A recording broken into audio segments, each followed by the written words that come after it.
from the edge of the lunatic fringe. It's the Rollye James Show. Now, Dr. Taitz, when you look at LexisNexis and ChoicePoint and you start to put these things together, I'm sure the first thing that occurred to you when you saw these multiple Social Security numbers was, well, this must be different people. How did you determine it was all him?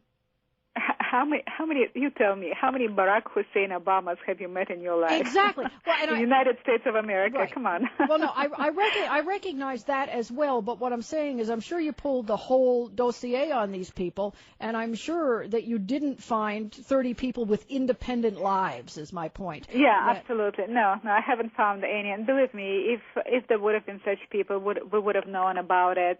But aside from that, what is of concern is that I have a whole army of volunteers helping me.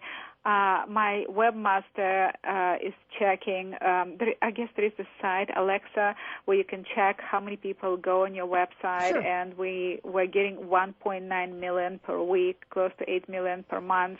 And I would put information on the blog, and I actually posted those 100 addresses, and I have asked people to check. And it's interesting that most of those are fictitious addresses. Right. And what is interesting, keep in mind, Obama came from Chicago, and there are numerous investigations going on in Chicago, and it is a known fact that fictitious addresses, fictitious mortgages have been used to launder money. And I don't want to say that specifically Obama did it, but this is something that definitely needs to be investigated, right. Particularly in light of the fact that during the campaign, nobody knows what happened to some $200 million that Obama got in donations. He claims it was $5 here, $10 there. We don't know who gave it to him, and we don't know where they went. And my question was not to doubt your research. It was to point out what you're saying is that there are not 400 Barack Obamas floating across America. And if there were other Barack Obamas, what these addresses would show was viability. You'd see activity under one of these Social Security numbers that clearly wasn't him. But that's not what you see. You're seeing numbers that dead end. They're valid for maybe a little period of time. They don't seem to tie to any real specific individual activity. And that's what was suspicious to me, because even if there were 20 Barack Obamas, you'd see 20 different ChoicePoint profiles, because there'd be 20 different merchants wanting to go after these people to sell them something. They don't exist.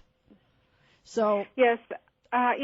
Somebody told me that they might have found one or two, but not 100, definitely. Right. And, just to give you an idea, I live in California, and I looked at the address in California. It was 123 White House. I've written to them. I think I've written to White House, and I wanted to know if they made a little mistake, if they wanted to write 123 Big House. Oh, that's funny. That's funny. And then some of them are just mail drops, things of this nature. So, but you can tell that there is a serious problem there that needs to be investigated. Aside from that, you can go on a website called jobs.com, and keep in mind a lot of information associated with Obama is getting scrubbed off the internet. So I make sure I download everything. I create hard copies so that I don't have a problem of losing information, and I keep those copies at different locations. Different people have them, and what I found was 130 current job positions for Michelle Obama, Barry Obama, and Barack H. Obama. And it's interesting that many of those positions are with mainstream media. What is that? Keep in mind that in the United States, you are allowed to give only a small donation. So what people do, what could it be? Let's say, hypothetically, and I'm not saying that's the crime that was committed, but it's something that needs to be investigated. If somebody wants to give a large amount to have a friendly ear in the White House, and he is prevented from giving this donation, legally, what does he do? He writes it down as a job, as if Michelle Obama worked for a specific magazine or news media. And we're talking here CBS, Fox, I think CNN. Here in California, for example, Muslim World Today in Rancho Cucamonga, California, right? And, Gay Magazine, all kinds of magazines and newspapers. So this is extremely suspicious. Anybody else in this position would have been arrested a long time ago, never mind investigated. And our law enforcement is yet to appoint a prosecutor, and I suggested to Attorney General Holder to appoint Patrick Fitzgerald. He is a U.S. attorney in Illinois that have been in Chicago, Illinois, that have been investigating this pay for play schemes in Chicago, and lots of those schemes have been perpetrated. And it's interesting that the circle around Obama is getting smaller and smaller, closer and closer to Obama. They have indicted and convicted, and currently he's serving time.